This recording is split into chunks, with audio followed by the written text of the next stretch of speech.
like a Hellcat.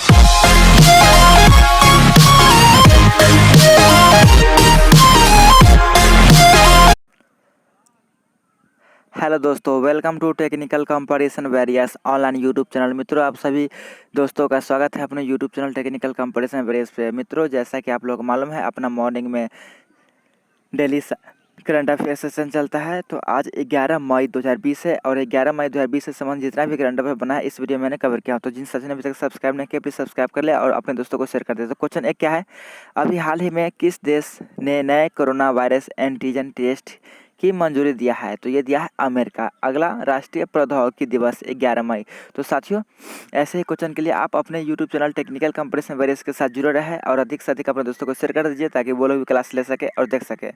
11 मई 2020 और ये session आप लोग को एसएससी, बैंकिंग, रेलवे इन सभी एग्जामों के लिए काफ़ी उपयोग होता है। मैं रवि प्रकाश एक बार फिर से आप लोगों के बीच लेकर आया हूँ 11 मई 2020 डेली करंट अफेयर। तो अभी हाल ही में नए कोरोना वायरस एंटीजन टेस्ट मंजूरी किसने दिया? अमेरिका। अगला, राष्ट्रीय प्रौद्योगिकी दिवस 11 मई को मनाया जाता है। अगला, रक्षा मंत्री राजनाथ सिंह अभी है, इन्होंने किस सेवा में 9,304 पदों को रद्द करने के प्रस्ताव को मंजूरी दे दिया है? तो सैन्य अभियांत्रिकी सेवा यानी कि मिलिट्री इंजीनियरिंग। मित्रों, मिलिट्री इंजीनियरिंग पोस्ट में मित्रों लगभग 9,304 पदों को रद्द करने की मंजूरी दिया है। तो मित्रों, सैन्य खर्च के मामले में प्रथम स्थान पर यूएस है, सेकेंड स्थान पर मित्रों चाइना और थर्ड स्थान पर भारत है।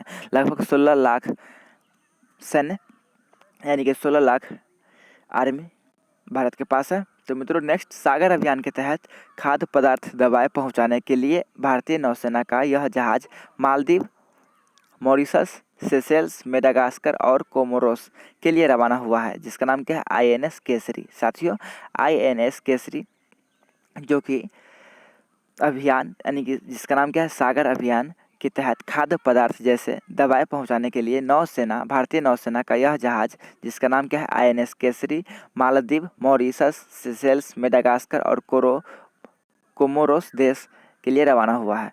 नेक्स्ट क्वेश्चन क्या है, भारत के सर्वोच्च न्यायालय ने राज्य या बहुराज्य स्तर के संस्थाओं के कानून के तहत स्थापित किन बैंकों को प्रतिभूतियां एवं वित्तीय संपदाओं के पुनर्गठन तथा प्रतिभूति हित लागू करने संबंधी कानून यानी सरफेसी 2002 के दायरे में लाया गया? तो सहकारी बैंक के अंडर। अगला क्वेश्चन, इंटरनेशनल एनर्जी एजेंसी के ग्लोबल एनर्जी रिव्यू 2020 शीर्षक के प्रतिवेदन के अनुसार यह अनुमान है कि वर्ष 2020 में ऊर्जा की मांग में कितने फीसदी की कमी आएगी? तो 6%। मित्रों, बहुत ही इम्पोर्टेंट क्वेश्चन है, आप लोग जरूर कॉपी में अपना नोट डाउन बनाइए ताकि एग्जाम्स के समय आप लोगों को रिवीजन करने में आसानी हो। तो मित्रों, अप्रोक्सीमेटली मैं मान सकता हूँ कि सितंबर में आप लोगों का एनटीपीसी ग्रुप डी का नोटिफिकेशन आएगा एग्जाम का। लगभग 4 मंथ यानी कि 4 महीने आपके पास है। तो प्लीज़ 4 महीने अच्छे तरीके से पढ़ाई कीजिए, अपने टेक्निकल कंपटीशन वेरियस के साथ जुड़े रहिए और ऑफलाइन में आप लोग रिवीजन क्लास करते रहिए, ऑफलाइन भी पढ़ते रहिए। Math, reasoning, GK, GS, current affair इन सभी पे काफ़ी फोकस कीजिए और अपने यूट्यूब चैनल पे करंट अफेयर, जीके, जीएस और अन्य जो भी क्लास आता है उसको भी लिया कीजिए। तो इंटरनेशनल एनर्जी एजेंसी के ग्लोबल एनर्जी रिव्यू 2020 शीर्षक के प्रतिवेदन के अनुसार अनुमान लगाया जा रहा है कि 2020 में ऊर्जा की मांग में 6% की कमी आएगी। अगला क्वेश्चन क्या है, कोविड-19 संक्रमण की संख्या में भारी वृद्धि के बीच स्वास्थ्य पेशेवरों की मदद करने के लिए भारत से 88 उपचारिकाओं का पहला जत्था इस अखात देश में पहुंचा, जिसका नाम क्या है? यूएई, संयुक्त अरब अमीरात। अगला क्वेश्चन क्या है, प्रौद्योगिकी विकास समिति और भारतीय उद्योग परिसंघ CII द्वारा 11 मई 2020 को किस शहर में विज्ञान, प्रौद्योगिकी और अनुसंधान अनुवाद के माध्यम से अर्थव्यवस्था को पुनः शुरू करना नाम से यानी कि रीस्टार्ट नाम से एक उच्च स्तरीय डिजिटल सम्मेलन आयोजित किया जाएगा? तो नई दिल्ली में। मित्रों, नई दिल्ली में भारतीय प्रौद्योगिकी विकास समिति और भारतीय उद्योग परिसंघ द्वारा 11 मई को नई दिल्ली में विज्ञान, प्रौद्योगिकी और अनुसंधान अनुवाद के माध्यम से अर्थव्यवस्था को पुनः शुरू रीस्टार्ट नाम से एक उच्च स्तरीय डिजिटल सम्मेलन आयोजित किया जाएगा। अगला, भारतीय जनजातीय सहकारी विपणन विकास संघ ट्रीफेड और इस स्वयंसेवी संस्थाओं ने जनजातीय उद्योगों को बढ़ावा देने के लिए प्रत्येक संगठन के कार्यक्रमों में सहयोग करने के लिए एक समझौता ज्ञापन पर हस्ताक्षर किए, जिसका नाम क्या है? Art of living foundation.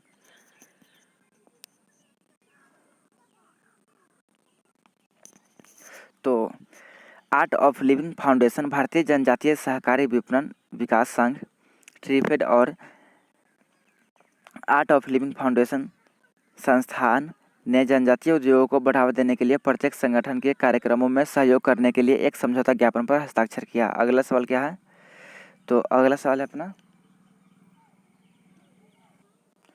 तो साथियों अपना ये सवाल क्या है? यह संस्थान और सिंगापुर का ड्यूक NUS मेडिकल स्कूल, इन संस्थानों के शोधकर्ताओं ने भारत के विभिन्न राज्यों में 30 दिनों में कोविड-19 संक्रमित यानी कि पॉजिटिव लोगों की संख्या का विश्लेषण और भविष्यवाणी करने के लिए एक वैकल्पिक पद्धति तैयार की है, जिसका नाम क्या है? भारतीय प्रौद्योगिकी संस्थान गुवाहाटी। तो साथियों भारतीय प्रौद्योगिकी संस्थान गुवाहाटी और सिंगापुर का ड्यूक NUS मेडिकल स्कूल, इन संस्थाओं के शोधकर्ताओं ने भारत के विभिन्न राज्यों में 30 दिनों में कोविड-19 संक्रमित लोगों की संख्या का विश्लेषण करने और भविष्यवाणी करने के लिए एक वैकल्पिक पद्धति तैयार किया है। किसने? तो सिंगापुर का ड्यूक NSU मेडिकल स्कूल और भारतीय प्रौद्योगिकी संस्थान गुवाहाटी। नेक्स्ट साथियों, अगर आप लोगों को वीडियो पसंद लग रहा हो तो प्लीज़ वीडियो के नीचे लाइक कीजिएगा और आप अपना एनी कमेंट्स एनी रिप्लाई के लिए कोई भी डाउट हो, क्वेश्चन हो तो ज़रूर नीचे कमेंट बॉक्स में अपना राय दीजिए, कमेंट कीजिए ताकि मैं आप लोगों का समाधान कर सकूं क्वेश्चन का। तो साथियों जिन साथियों ने अभी तक सब्सक्राइब नहीं किया अपने टेक्निकल कंपटीशन वेरियस को, तो वीडियो के नीचे लाल खतरा होगा, लाल सेंटेंस में लिखा होगा सब्सक्राइब्ड, प्लीज़ सब्सक्राइब कर ले ताकि जितना भी अपडेट आए अपना क्लास का नोटिफिकेशन मिल जाए। इसके लिए आप लोगों को बेल आइकन पर दबाना पड़ेगा। तो नेक्स्ट क्वेश्चन क्या है? किस राज्य सरकार ने तालाबंदी के दौरान प्रवासी श्रमिकों की मदद के लिए प्रवासी राहत मित्र ऐप तैयार किया? तो उत्तर प्रदेश। मित्रों उत्तर प्रदेश राज्य सरकार ने तालाबंदी के दौरान यानी कि लॉकडाउन के दौरान प्रवासी श्रमिकों की मदद के लिए प्रवासी राहत मित्र, कौन सा? प्रवासी राहत मित्र। इस क्वेश्चन को भी आप लोग नोट डाउन कर लीजिएगा, इंपॉर्टेंट क्वेश्चन है। प्रवासी राहत मित्र ऐप तैयार किया उत्तर प्रदेश, मुख्यमंत्री योगी आदित्यनाथ जी, गवर्नर आनंदीबेन पटेल। अगला, बेंगलुरु के इस उद्यान ने कोविड-19 प्रेरित तालाबंदी अवधि के दौरान पशु गोद लेने का कार्यक्रम चलाया, जिसका नाम क्या है? बैनरघट्टा जैविक उद्यान। मित्रों बेंगलुरु यानी कर्नाटक का जो राजधानी है बेंगलुरु के बैनरघट्टा जैविक उद्यान ने कोविड-19 प्रेरित तालाबंदी अवधि के दौरान पशु गोद लेने का कार्यक्रम चलाया। अगला सवाल, मोबाइल फोन, लैपटॉप, मुद्रा नोट, पेपर इत्यादि को कीटाणु मुक्त करने के लिए हैदराबाद स्थित DRDO के रिसर्च सेंटर इमारत संस्थान द्वारा विकसित किया गया automatic contactless UVC sanitation cabinet, जिसका नाम क्या है? Defence research ultra violet sanitizer DRUVS। तो साथियों मोबाइल फ़ोन, लैपटॉप, मुद्रा नोट, पेपर इत्यादि को कीटाणु मुक्त करने के लिए हैदराबाद के DRDO रिसर्च सेंटर इमारत संस्थान के द्वारा विकसित किया गया, जिसका नाम क्या है? Defence research ultra violet sanitizer DRUVS। Next question क्या है? नेक्स्ट क्वेश्चन की बात करें तो मुद्रा नोट कीटाणु मुक्त करने के लिए हैदराबाद स्थित DRDO के रिसर्च सेंटर इमारत संस्थान द्वारा विकसित किया गया स्वचालित UVC सैनिटाइजिंग यंत्र नोट्स क्लीन विकसित किया गया है। किसके लिए? तो मुद्रा नोट कीटाणु मुक्त करने के लिए हैदराबाद द्वारा विकसित किया गया स्वचालित UVC सैनिटाइजिंग यंत्र, जिसका नाम क्या है? Notes queen. अगला क्वेश्चन क्या है? साथियों टाइम कम रहने के कारण मैं इस क्वेश्चन को यानी कि टाइपिंग नहीं कर पाया हूं, तो डायरेक्ट आप लोगों को प्रोवाइड कर रहा हूं। तो अभी हाल ही में नाकुला पास के पास भारतीय चीनी सैनिक भिड़ गए। नाकुला कहाँ है? तो ये सिक्किम की स्थापना 16 मई 1975, राजधानी गंगटोक, डिस्ट्रिक्ट इसमें 4 है, गवर्नर गंगा प्रसाद जी और CM प्रेम सिंह तमांग। तो मित्रों इस क्वेश्चन को मैं वर्ड नोट नहीं कर पाया हूँ, टाइपिंग नहीं कर पाया हूँ, तो ये आप लोगों को डायरेक्ट अपने हाथ से प्रोवाइड कर रहा हूँ। तो नाकुला पास ये कहाँ है? सिक्किम में, और ये चाइना और भारत के बॉर्डर के बीच है। अगला इसमें क्या है सवाल? किस बीमा कंपनी ने आरोग्य संजीवनी स्वास्थ्य बीमा पॉलिसी शुरू किया? तो SBI जनरल इंश्योरेंस।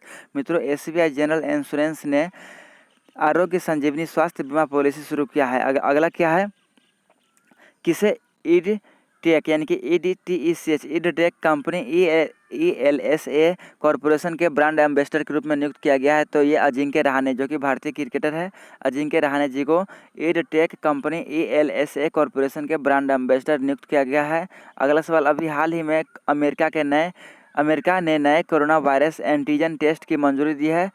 अगला सवाल, 2020 के फ्रीडम ऑफ स्पीच अवार्ड से सम्मानित किसे किया गया है, तो इस सिद्धार्थ वरदराजन जी को। नेक्स्ट, किस राज्य ने इंटरैक्टिव हेल्थ पोर्टल लॉन्च किया, तो केरला। मित्रों, केरला राज्य ने इंटरैक्टिव हेल्थ पोर्टल लॉन्च किया है। नेक्स्ट क्या साथियों, ओलिव रिडले कछुओं ने किस भारतीय तट पर घोंसले बनाने शुरू किए हैं, तो ओडिशा में। मित्रों, ओडिशा में चिल्का झील के पास ओलिव रिडले कछुओं ने भारतीय तट, जिसका नाम क्या है, कौन सा है, जिसका नाम है चिल्का झील, ये उड़ीसा में है, इस तट पर घोंसले बनाने शुरू किए हैं। यहाँ का मुख्यमंत्री नवीन पटनायक और राज्यपाल यानी गवर्नर गणेशी लाल जी है। और मित्रों, इसी करंट अफेयर से संबंधित कुछ जीके बनता है जो मैं हर डे आप लोगों को देता हूँ, प्रोवाइड करता हूँ। तो क्या है, संयुक्त राष्ट्र डाक प्रशासन UNPA स्थापना 16 नवंबर 1950, कार्यालय न्यूयॉर्क, जिनेवा और वियना। नेक्स्ट है, मई 1980 में 33वीं विश्व स्वास्थ्य सभा ने विश्व को इस रोग मुक्त घोषित किया गया, यानी कि चेचक।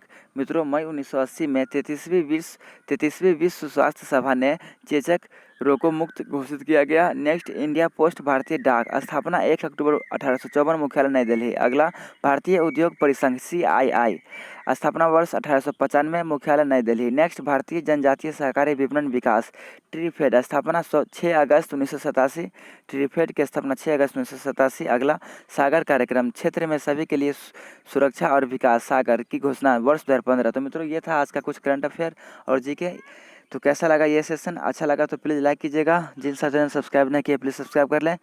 साथियों, अपना डेली करंट अफेयर सेशन चलता है, आप लोग जरूर लीजिए, पूरा वीडियो देखिए। और इसके साथ साथ नाइट में 7 से 8 PM के आसपास इंग्लिश स्पोकन का 45 दिनों का क्रैश कोर्स चल रहा है, तो उसको भी ज्वाइन कर लीजिएगा। क्लास 4 आज होगा। तो मित्रों, मैं रवि प्रकाश विदा लेता हूँ। जय हिंद, जय भारत, जय यूथ।